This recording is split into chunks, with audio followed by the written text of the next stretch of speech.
you know, I feel like the first thing that we need to do, you know, in regards to our people is first we got to redefine love.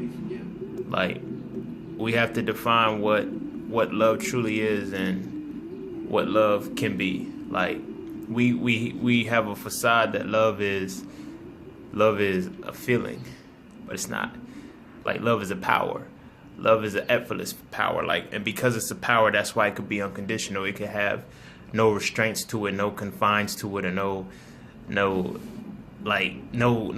attachments to it. Like, that's what love is. And after defining love, we then need to love ourselves, and we have to love ourselves unconditionally with no reserves. Like, we have to love the way our highs are, love the way our lows are, love everything about us, love everything. Like, and first things first is with that love and that love of self, we must first learn how to reflect that, and that will help our relationships, because the way our relationships go, like, we tolerate each other, we don't love each other. So, like, this is why at any given moment, the slightest thing could turn us off. We could snap on each other, we could do whatever it is, and, you know, cheat, do all kind of crazy stuff. But that also stems back in from the fact that we don't reflect one another.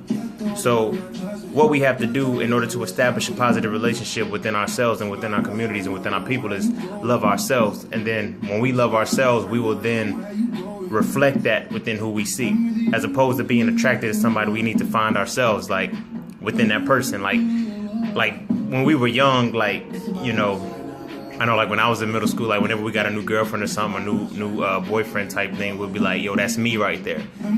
And, like, that was very powerful, because it's like you acknowledge that that was you. That's not your girlfriend, or that's not your boyfriend. That was you, you know.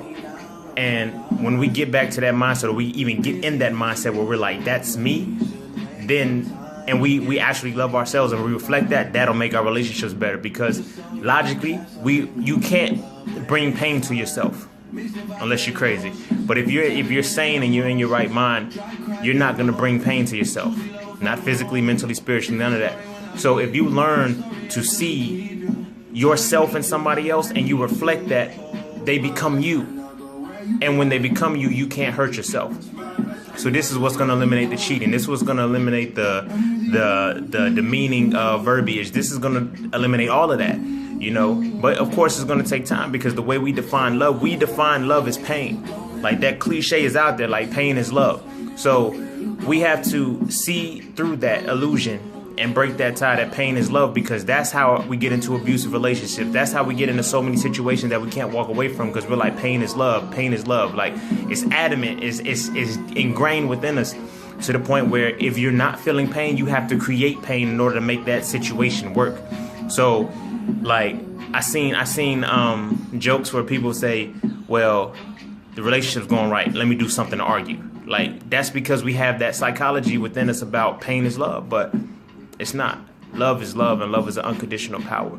And when we learn to love ourselves unconditionally, and then we see ourselves in the person that we desire to be with, and we reflect that day in and day out, our relationships will exhibit as such. But until then, it's going to be difficult. So that's my spiel. That's what I feel we need to do, and how we need to change our relationships for our people.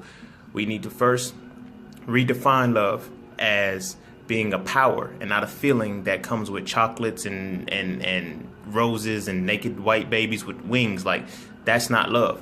That's not love at all. We need to define love as high power, as high frequency power that can build and destroy, that can do the necessary things that'll sustain us and cultivate us as a people. Then after that, we need to love ourselves unconditionally, flaws and all. Whatever it is, we embrace it, from our hair to our nose to our lips, everything. We need to embrace that first and love that in totality. Then we need to see ourselves and our spouse, our significant other, whatever it is that we're choosing to call it. We need to see ourselves in that and reflect that energy and embody that love for ourselves within that. And then that's going to trickle down. And then once we create a child, we're no longer saying you have the mannerisms of your mother, you have the mannerisms of your father, because we already established that we are one.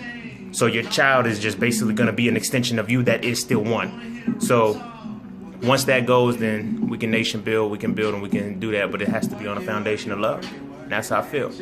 Peace, love, knowledge, and freedom.